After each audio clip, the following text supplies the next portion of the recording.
Chapter 1 of Lilith.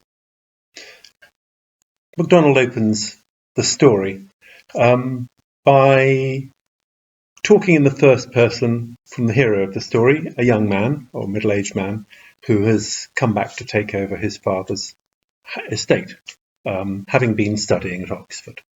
The beginning is very reminiscent of the beginning of Dante's Inferno.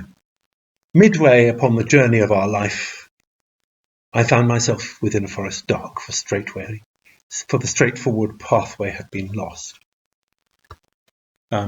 Lilith begins with him saying he was in the middle of his life, and he's come back to find his true role, his calling. He seems to be in a bit of a dilettante, unable to really fix on a profession of anything, but bright enough to go to Oxford. And comes back to a very wealthy establishment. He's a gentleman. He's got his own means. He has servants, and the house is a rambling house through space and through time. And this is a little foretaste of what's to come, because the house is of many ages, and he's never investigated his own family. And all of us in our middle years, maybe, become interested in where we came from. And he's no exception. He's suddenly becomes fascinated by his ancestry, where he's come from, where he's going. Maybe he can see the beginning and the end of his life as clearly as each other now, because he's in the middle. And he wants to know where he's come from, and he wants to know where he's going. This library is full of books from all sorts, right the way back to the beginning of printing and before the beginning of printing. So it's an ancient library, and it's got unknown places in it, and it's got passageways, and either you'll love it or you'll hate it. If you're a book lover, you'll love having a place like that. If you're not, you won't. There's something out of control about this library, and it's something not owned by him. He's come into ownership of something which is before him, and maybe it defines him, but he doesn't realise it quite yet. And he starts to see a portrait which the sun shines on, and the sun, like in Thoreau's Walking, the sun shines through and shows a glimpse of a different world. So he sees a portrait. It turns out this portrait is of Sir Upward, who is one of his ancestors, Sir Upward, and the name is significant as well.